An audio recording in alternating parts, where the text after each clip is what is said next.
आए और मंच के माध्यम से अपनी बातों को रखें। हमारे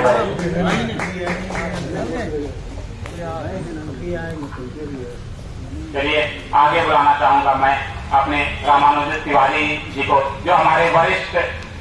भाई रहे, हमारे मुख्यालय शाखा के अध्यक्ष भी रहे। उनसे हम लोगों ने बहुत कुछ सीखा है और वो हमारे इस एम्प्लॉइज यूनियन के बड़े बड़े संघर्षों के एक भागीदार रहे। उन्हीं वो कर्णधार रहे जिनके नेतृत्व में हम लोगों ने मुख्यालय पर बहुत बड़ी बड़ी विजय प्राप्त की। आज वो साझा करेंगे कि उन्होंने कैसे कर्मचारियों को संगठित किया और किस तरीके से वो बड़ी बड़ी विजय प्राप्त कराई, जो कर्मचारी हितों को लेकर उन्होंने यहाँ पे आंदोलन किए और प्रबंधन के सामने उसको विजय में परिवर्तित किया। रामानुज जी, जब भी वो आह्वान करें हमें उपस्थित होना पड़ेगा। हमें इस चीज की का झांसा या फिर ये बातें नहीं करनी है कि हमारी सीट पे हमें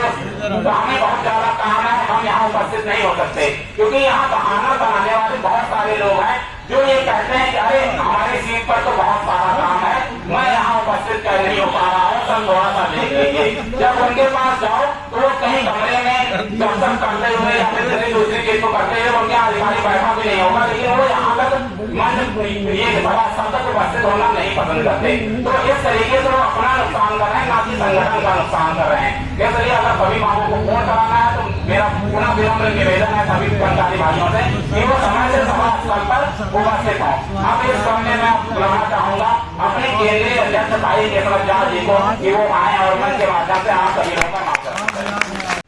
मंत्री जी ने बताया कि ये हमारे अस्तित्व की लड़ाई है, निगम के अस्तित्व की लड़ाई है, हमारे अपने अस्तित्व की लड़ाई है। तो अगर हम लोग यहाँ पर एकत्रित नहीं हुए तो निश्चित तौर पर हम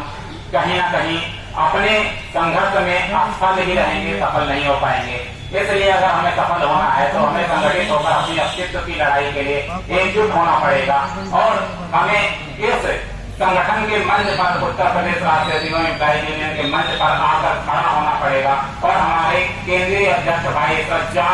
का बल बनना पड़ेगा। तभी हम अपने इस लड़ाई को सही अंजाम तक पहुंचा सकते हैं और पेशेगन के हितों की रक्षा कर सकते हैं और कर्मचारियों के हितों की भी रक्षा कर सकते हैं, ताकि हमारा पेशेगन का अस्तित्व भी बना रहे और हमारे कर्मचारी भाइयों का भी अस्तित्व बना रहे और उनकी मांगे निरंतर, क्योंकि हमारी मांगे कभी भी इनकम छोड़ने वाली नहीं है। आए दिन नित्य प्रतिदिन कोई ना कोई मांग हमारी इनकम्प्लीट रहती ही है, क्योंकि हम आज हमारी एक मांग पूरी हुई तो कल आने वाले भविष्य में कोई दूसरी मांग ऐसी होगी जो प्रबंध तंत्र द्वारा जानबूझकर उसमें कुछ कमियां निकालकर हमारी उन मांगों को रोक दिया जाता है। तो हमें अपने हाथ पर हाथ रखकर बैठना नहीं है कि आज हमारी सारी मांगे पूर्ण हो गई हैं तो अब हमें संघर्ष नहीं करना है, क्योंकि आप सभी को याद होगा कि इसी प्रांगण में जब हम लोग सातवें वेतन के लिए लड़ाई लड़ रहे थे, एक साल से ज्यादा जब उन लोगों ने आंदोलन चलाया और सातवें वेतन का लाभ सभी को जब मिल गया तो उस समय ऐसा था कि चाहे वो सातवें वेतन का लाभ हो, चाहे डीए का लाभ हो, या सारी चीजें सभी कर्मचारी भाइयों को प्राप्त हो गई थी। तो उस समय तब भी यही बार बार कहा जा रहा था कि हमें हाथों पर हाथ रखकर बैठना नहीं है, क्योंकि अगर हम लोगों ने संगठन को अपनी शक्ति प्रदान नहीं की तो आने वाले समय में वो समय पैदा जरूर हो जाएगा, वो गैप पैदा जरूर हो जाएगा कि हमारी मांगे कहीं न कहीं कतिपय अपूर्ण होती चली जाएंगी और एक मांगों का एक इतना बड़ा अंबार पैदा हो जाएगा कि प्रबंधन अपनी शर्तों पर